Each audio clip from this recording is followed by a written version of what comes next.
विद्यादान कार्यक्रम को पुनराय तुमको स्वागत। मु विभूतिभूषण दास। आज आम आलोचना करवा प्रतिबिंब संपर्क में। एक आलोकर उत्सरू जदि आलोक पदार्थ उपर पड़ी आम आखि को आसिले आमे ताकू देखिपारू। या किंतु प्रतिफलन बोली कहती। जोटा को आम प्रतिफलन बोली कहले से प्रतिफलन द्वारा प्रतिबिंब सृष्टि हुए। एक आम ऊपर क्लास रे पढ़ा। प्रतिबिंब रो उदाहरण देवाक जाई आमे केवल एति कहवा दर्पण रे आमे मुह देखू। अच्छा, जल भितर को जदि आमे चाहिबा गोटे जलाशय भितर को ताहले ता भितर आमर मुहर प्रतिछवि देखा जिवो। ए सबु एक प्रतिबिंब मानकर उदाहरण।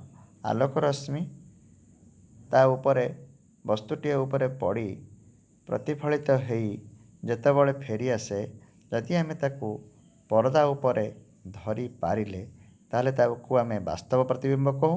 जोड़ा को आमे धरी पारुना ताकू आभासी बोली कहू।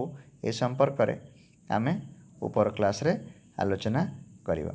अच्छा, आलोक संपर्क रे आमे जानिले आलोक एक शक्ति जहा उत्सरू निर्गत हेई वस्तु उपरे पड़ी आम आखिरे पड़िले आमे वस्तुटी को देखिपारू।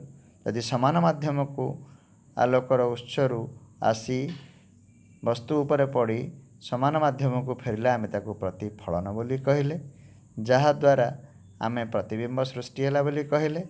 ताहले छाया केमिति सृष्टि हैला ना, जेतेबेले आलोकर उत्सरू एक अस्वच्छ पदार्थ उपरे आलोक रश्मि पड़ी अतिक्रम करि पारला नाही, से अस्वच्छ पदार्थर पछपटे जो अंधकार सृष्टि हैला ताकू आमे छाया कहले। ताहले छाया कौन, प्रतिबिंब कौन आमे जानिले। अच्छा, तापर आलोक एक सरल रेखार गति करे तार उदाहरण कार्डबोर्ड परीक्षा करिया जाई देखिले एवं आलोक द्वारा आमे वस्तु को देखिपारू। यही ज्ञान आमे आहरण कले। धन्यवाद। रहिली मु विभूतिभूषण दास। पिलाए कोविड-19 को आखि आगे रखी समस्त नियम कानून को पालन करी घरे रुह, सुस्थ रुह, पाठ पढ़। धन्यवाद।